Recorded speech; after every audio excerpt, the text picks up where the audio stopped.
good morning, everybody. We're going to get started. Are we ready to go? Yep. Okay. I'm Dan Burdorf, Executive Director of the Lancaster County Republican Party, and I'll be introducing Eric Underwood, State Chairman of the NEGOP, who will have some remarks before he turns it over to Sam Lyon, County Chair of the LCRP. So thank you for being here today to listen to our message. We are here to speak about two critical issues: the suppression of public comment and the ongoing emergency declaration in Lancaster County.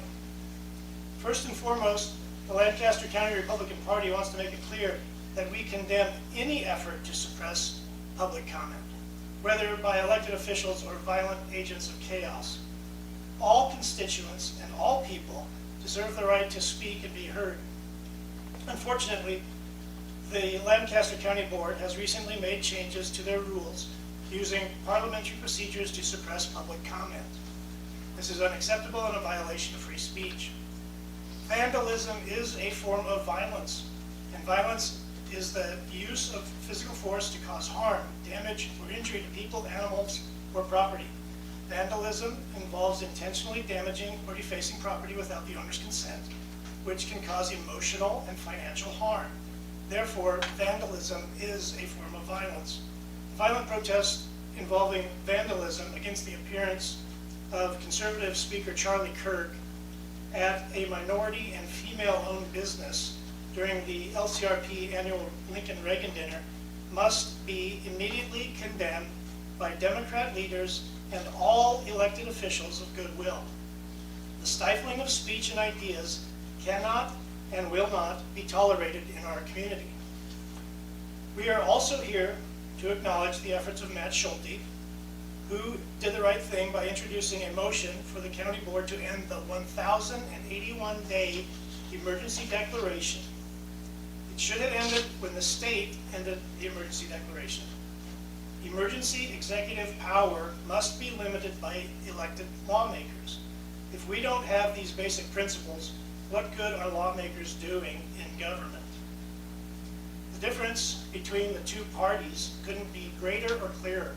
Free speech should be free, and the public should be allowed to respectfully speak to items that directly impact their lives. The LCRP calls for all political leaders and elected officials to denounce political violence in our community. Emergency executive power must be limited by elected lawmakers. Again, if we don't have these basic principles, what good are lawmakers doing in the government? The LCRP believes in increasing efficiency, accountability, and reducing regulatory burdens at all levels of government. It is essential to have objective truths and factual data for any policies or procedures that use taxpayer dollars for government services or regulations. The ongoing emergency declaration has negatively impacted the community's daily lives and activities, physical and mental well-being, and the local economy. It's essential to restore balance and limit the potential for unilateral control of the community. Ending the emergency declaration will also restore public trust in the government, as it has been in place for an unusually long time and has eroded public trust. Therefore, the LCRP calls for an end to the emergency declaration to restore balance and public trust in the government. We hope that our message is clear today. Thank you for taking the time to listen to our concerns.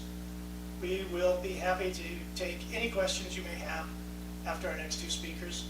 Right now, I'd like to introduce Eric Underwood, Chairman of the Nebraska GOP.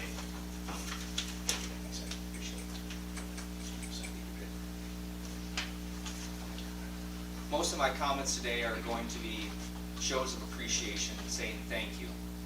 But we do need to have a discussion that is starting to become very prevalent in Lincoln and Lancaster County. Over the last several years, we've watched elected forms of government suppress the opportunity for citizens to come speak. We've seen this happen at school boards. We've seen it happen at city councils. We've seen it happen at Board of Educations when they've been here as well. Now we're looking at a situation that occurred last week, that an opportunity to have many people speak about what was happening here in Lancaster County with the emergency declaration. They used parliamentary procedures to suppress the comment. So from county commissioners to city councils to school boards to board of education, if the people do not have an opportunity to speak, then what is the point of an Open Meetings Act? That's right. So I want to say thank you first and foremost to Senator Albright. She is bringing forth an amendment to this to clarify and bring some definition that makes sure that in all situations, an open meeting really means an open meeting. And that public comment really means public comment. Secondly, I do want to thank County Commissioner Matt Schulte. The great thing about what Matt has done is he ran on positions of following our values, which are listed here. He got elected because he said he was going to do certain things. He was going to defend our freedoms, and now he's doing that. So I commend him for that. And lastly, I want to thank Sam and Dan for this press conference. I want to thank them for the opportunity to bring to light what is happening in Lincoln and Lancaster County, because I think through their press conference today and the opportunity to discuss what's happening, we have a municipality race that's coming up here in Lincoln. And a lot of Lancaster County doesn't get to vote in this, but yet it affects all of us.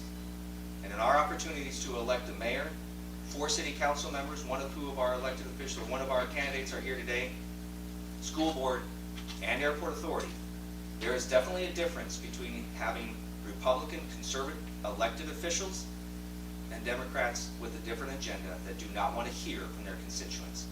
So at this time, I'd like to bring forth the Lancaster County Republican Party Chairman, Sam Lyons, and I want to thank him and Dan for the opportunity today to discuss what's going on in Lincoln and Lancaster County. Sam? Thank you so much.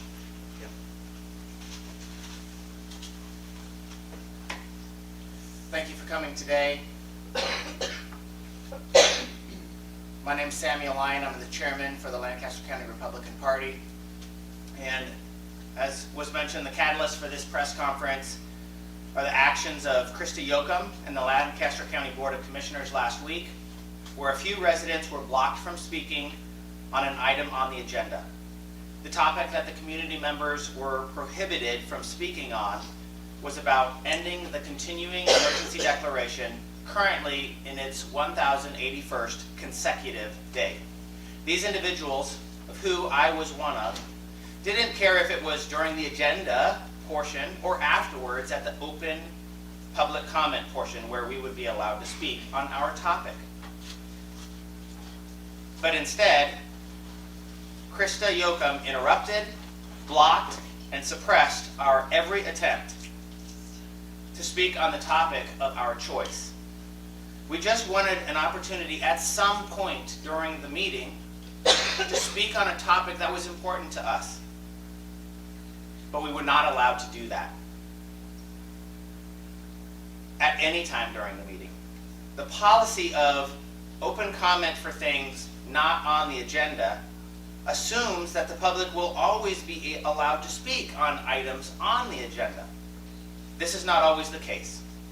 And the public should then not be blocked from speaking about it at open public comment if they weren't allowed to speak about it on the agenda portion of the meeting.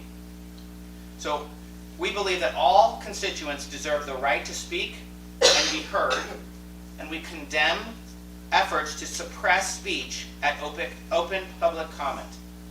We have asked the Government, Military, and Veterans Affairs Committee at the legislature, who is currently considering a change to the Open Meetings Act in LB 637, to include an amendment that would prohibit this practice from happening in the future. And we will be back tomorrow morning at 9 a.m. at the Lancaster County Board meeting, and we implore Krista Yoakum and Rick Vest to listen to us and stop blocking the public from being heard. Speech should be free, and the public should be allowed to respectfully speak to items that directly impact their lives. 2, Matt Schulte, the commissioner who added the agenda item, is asking for a reasonable thing. We are over 1,080 days into our continuing emergency declaration, and it should have ended long ago. Based on the Health Department's website some of the emergency actions that the Lancaster County Health Department is taking under the Emergency Health Declaration are being paid for with tax dollars. Some of these include staff time in providing up-to-date information about COVID-19, testing the wastewater for traces of COVID-19, issuing public health directives and recommendations, providing guidance to schools, managing the cases, monitoring trends, and working with state and federal agencies. The state ended their emergency declaration long ago, and offering vaccination clinics and promoting vaccination. This is not an exhaustive list.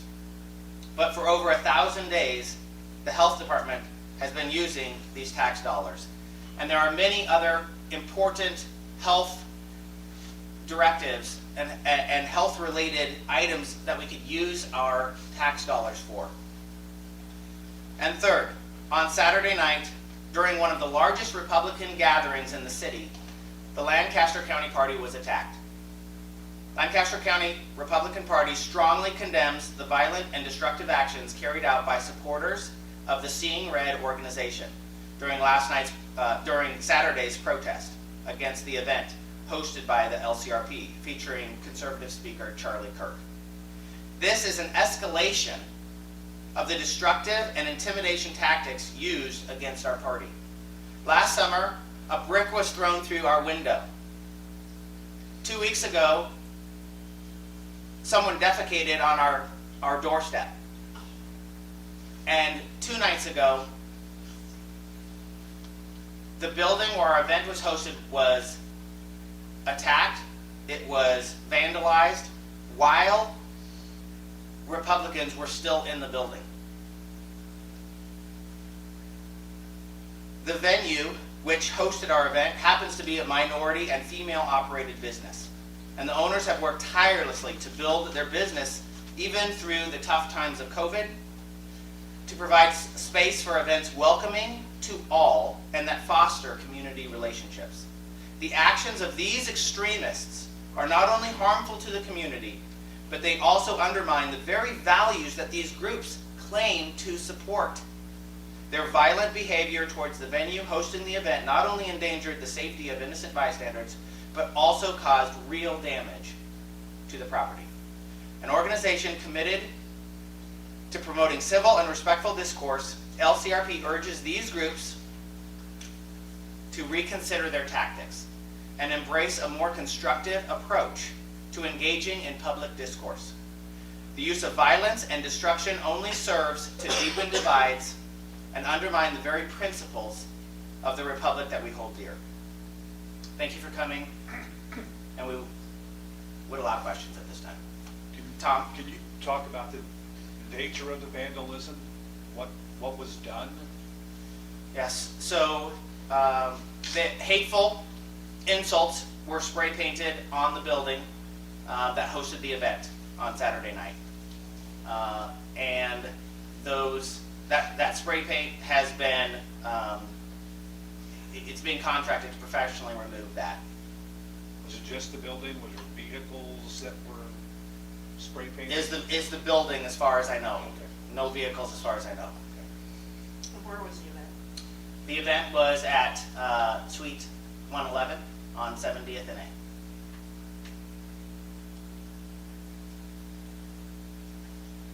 So the county board has indicated, the other members of the county board have indicated they're planning to let the emergency expire when the federal government emergency expires in May. It's a couple months.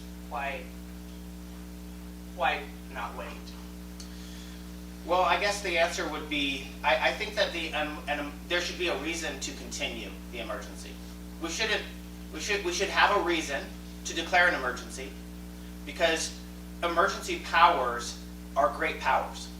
And that's why the city charter only allows for 3 days for the mayor to pull the power of the governing bodies to the executive branch without an extension, which happened over 1,000 days ago. The state ended its emergency declaration, and they ended it when it was time to end.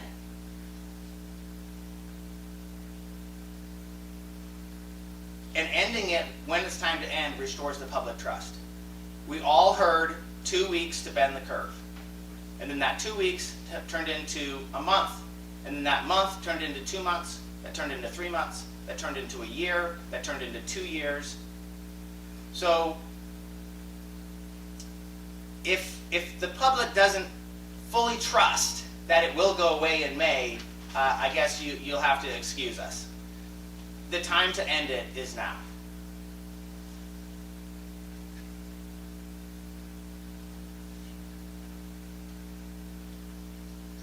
Sam, it should also be noted that the people were harassed coming and going from that event, and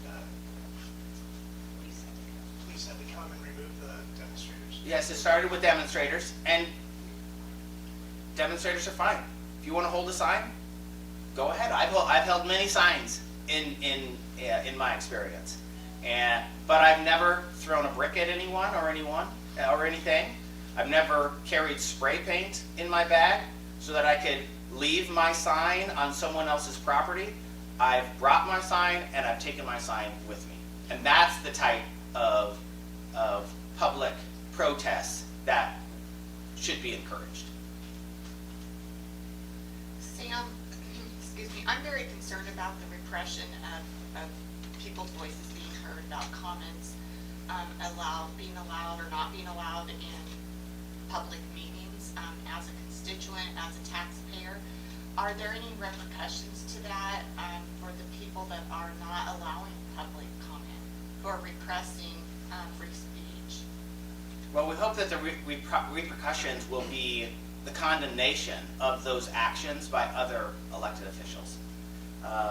The Constitution and the First Amendment prohibits the suppression of free speech, both to the press and also to those that would like to redress their government by petition. And that's exactly what we were doing at the open comment. That's exactly what the community as a whole is not only invited to do, but encouraged to do throughout meetings. Senator Albright's bill would expand the open comment not just to one meeting every so often, but to every meeting that is subject to the Open Meetings Act. And again, we've asked for an amendment to be added to that bill that would prohibit the blocking of the public to speak on a topic by topic. So if a public body just doesn't like the topic that you're speaking on, they can't say, well, I just don't like that topic, so you're not allowed to talk about that thing. Yes? Chairman Lyon, what is the plan for tomorrow's Tuesday County Board meeting? Is this going to be on the agenda or off the agenda? So I've been told that it's not on the agenda. Because it's not on the agenda, I've been told that we will be allowed to talk about it during the open public comment portion at the end of the meeting. It has happened in the past where a public body would put it on the agenda and then purposefully table it so that it appears every agenda. However, it's never talked about on the agenda, and we're also prohibited from talking about it at the open comment portion. But I do not expect that to happen tomorrow. I expect and I hope that the Lancaster County Board will allow us to speak on the topic that is important to us, the topic that has been impacting our lives for the last several years. And it's tomorrow at 9 a.m. and it is an open meeting. It is subject to the Open Meetings Act. It's at the Lancaster County building, and I will be there. If there's something that we've said today that you would like to speak on, you're welcome to be there as well, and to give your thoughts and your feelings to the Lancaster County Board. Any other questions? Thank you very much for coming today, and thank you for standing with us to condemn the suppression of speech. Thank you.